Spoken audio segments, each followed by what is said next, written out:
O deputado federal Evair Vieira de Mello denunciou da tribuna da Câmara dos Deputados um conluio entre o PT, o MST e o STF. O deputado lembrou que o ministro Ricardo Lewandowski participou de um evento do MST, o que seria inapropriado para qualquer magistrado e ainda mais para um ministro de Corte Superior. O deputado apontou: ele rompe o distanciamento necessário entre os magistrados e as atividades político-partidárias preconizado pela Constituição Federal e pelos códigos de ética da magistratura e do STF. Segundo juristas ouvidos por nós, ao se aproximar publicamente do movimento, o ministro perde a isenção indispensável em julgamentos futuros ou passados envolvendo o MST.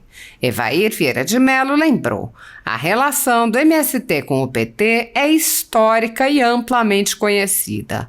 Nas últimas eleições, vários parlamentares foram eleitos pelo PT, claramente com a bandeira do MST. Trata-se de uma organização notadamente política vinculada ao PT. O deputado afirmou: nós poderíamos considerar, portanto, que a participação do ministro, ainda mais pela fala clara de apoio ao movimento, é inadequada, analisam advogados e juristas. Isso é mais uma militância política e ideológica desse conluio do Partido dos Trabalhadores com o MST sob as bênçãos do STF. Isso está escancarado. Estão rasgando a Constituição na cara do povo e ainda se dizem os paladinos da moralidade. Ao concluir, o deputado pediu que sua fala seja divulgada para que o Brasil possa saber de fato a verdade sobre esse conluio do PT com o STF. O direito à propriedade e o respeito à livre iniciativa têm sido relativizados no Brasil. Para uma classe de cidadãos caracterizados pela velha imprensa como bolsonaristas, as garantias e direitos fundamentais estão suspensos. Em CPIs e em inquéritos conduzidos nas cortes superiores, cidadãos e empresas ficam sujeitos a quebras de sigilo, devassas, prisões políticas, buscas e apreensões e confiscos. As investigações se originam de relatórios, matérias e reportagens produzidos pela concorrência, que são tomados como verdadeiros sem questionamento, assim como depoimentos de testemunhas suspeitas. Toda a renda da Folha Política, assim como de outras pessoas e empresas conservadoras, está sendo confiscada a mando do ministro Luiz Felipe Salomão, ex-corregedor do Tribunal Superior Eleitoral, em decisão monocrática em inquérito administrativo. Segundo a velha imprensa, que participa ativamente dos inquéritos, a intenção é impedir o funcionamento das empresas ao privá-las de suas fontes de renda. A decisão de Salomão foi elogiada pelos ministros Luiz Roberto Barroso, Alexandre de Moraes e Edson Fachin. Há mais de 19 meses, toda a renda do nosso trabalho é retida sem qualquer justificativa jurídica. Se você apoia o trabalho da Folha Política e pode ajudar a impedir o fechamento do jornal, doe qualquer valor à empresa Raposo Fernandes pelo Pix. Você pode usar o QR Code que está visível na tela ou o código ajude@folhapolitica.org. Caso não utilize Pix, há a opção de transferência bancária para a conta da empresa Raposo Fernandes, disponível na descrição deste vídeo e no comentário fixado no topo.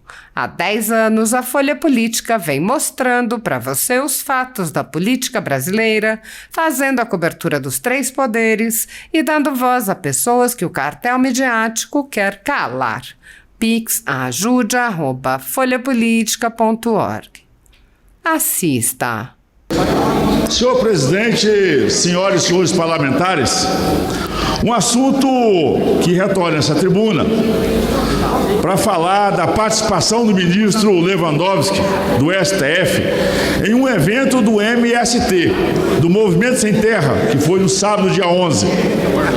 Ele rompe o distanciamento necessário entre magistrados e atividades políticas partidárias, preconizado pela Constituição Federal e pelos códigos de ética da magistratura e do STF. Segundo os juristas ouvidos por nós, ao se aproximar publicamente do movimento, o ministro perde a isenção indispensável em julgamentos futuros ou passados envolvendo o MST. No artigo 95 da Constituição Federal, veda aos juízes a participação em atividade política partidária. O artigo 4 do Código de Ética do STF preconiza, entre os princípios éticos que norteiam a conduta funcional dos servidores do Supremo, a impessoalidade, a imparcialidade, além da neutralidade política, partidária, religiosa e ideológica. Orientação semelhante aparece no Código de Ética da Magistratura, publicada pelo Conselho Nacional de Justiça no artigo 5º. O dispositivo afirma que impõe-se ao magistrado pautar-se no desempenho de suas atividades sem receber indevidas influências externas e estranhas a justa convicção que deve formar para a solução dos casos que lhe sejam submetidos. E completa, número 7, que a independência judicial implica que o magistrado é vedado a sua manifestação ou participação em atividade política partidária. A relação do MST com o PT é histórica e amplamente conhecida. Nas últimas eleições, vários parlamentares foram eleitos pelo PT, claramente com a bandeira do MST. É uma organização notadamente política vinculada ao PT. Poderíamos considerar, então, que a participação do ministro, ainda mais pela fala clara de apoio ao movimento, uma inadequação, analisa os advogados e os juristas. Ou seja, é mais uma militância política e ideológica desse conluio do Partido dos Trabalhadores, do PT, com o MST, com as bênçãos do STF. Isso é descancarado, estão rasgando a Constituição na cara do povo e se diz ainda os paladinos da moralidade. Senhor presidente, quero dar como lido essa minha fala, que escancara essa vergonhosa relação PT, MST, esses invasores de terra, esses terroristas, com a política brasileira, com o STF. Isso é uma vergonha. E olha que os militantes nem a cor da cara mudam, porque eles sabem do conluio que tem. Na festa do Barrabás, né, os membros do STF foram para lá tomar uísque, fumar charuto, comemorar. O Lewandowski agora abraçando, né, andando de mão dada com o MST, esses invasores de terra, destruidores de propriedade. Por isso eu quero dar registrado isso na Voz do Brasil, para que o Brasil possa saber de verdade, a verdade desse conluio do PT com o STF. Senhor presidente, colegas, fala ao Brasil que nos ouve. Quero chamar a atenção para algo que é realmente muito preocupante. Dos 916 dos 1.398 presos pelos atos do dia 8 de janeiro, seguem presos no Distrito Federal. Inúmeros são os familiares, inúmeras são as pessoas que procuram, os parlamentares que nos procuram, perguntando o que nós faremos por essas pessoas.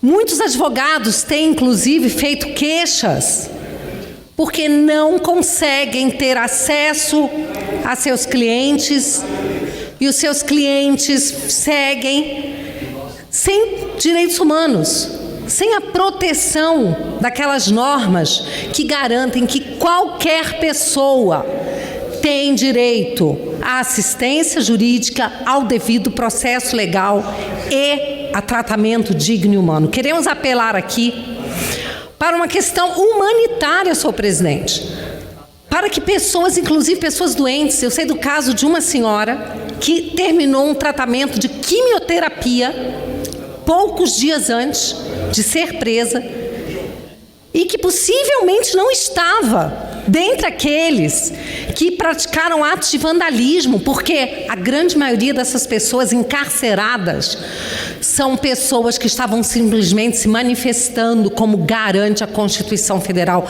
de forma pacífica. E, no entanto, a maioria delas continua presa, sem acesso a advogados, sem acesso a seus familiares. Nós temos notícias de problemas gravíssimos, de da qualidade péssima de alimentação, pessoas definhando em verdadeiro desespero. E nós temos aqui o Pacto de São José da Costa Rica, que dispõe que os Estados partes da Convenção, e o Brasil é signatário, comprometem-se a respeitar os direitos e liberdades nela reconhecidos e a garantir seu livre e pleno exercício a toda pessoa que seja sujeita à sua jurisdição, sem discriminação alguma, por motivo de raça, cor, sexo, idioma, religião, opiniões políticas ou de qualquer outra natureza. E hoje nós sabemos que no Brasil temos presos políticos, mais no Brasil até do que na Venezuela e na Bolívia e no tempo do regime militar. Então eu peço aqui que, em razão até humanitária, que a gente possa conseguir que essas pessoas retornem aos seus estados de origem e que lá respondam. Fiquem presas a que tiverem que ficar presas, para concluir, presidente. Aquelas que tenham praticado atos de vandalismos, mas que aquelas que apenas estavam exercendo o direito constitucional de se manifestarem pacificamente e tiveram o azar de estar no lugar errado, na hora errada, naquele dia, possam ser postas em liberdade. Acima de tudo, é uma questão humanitária. Muito obrigada, senhor presidente.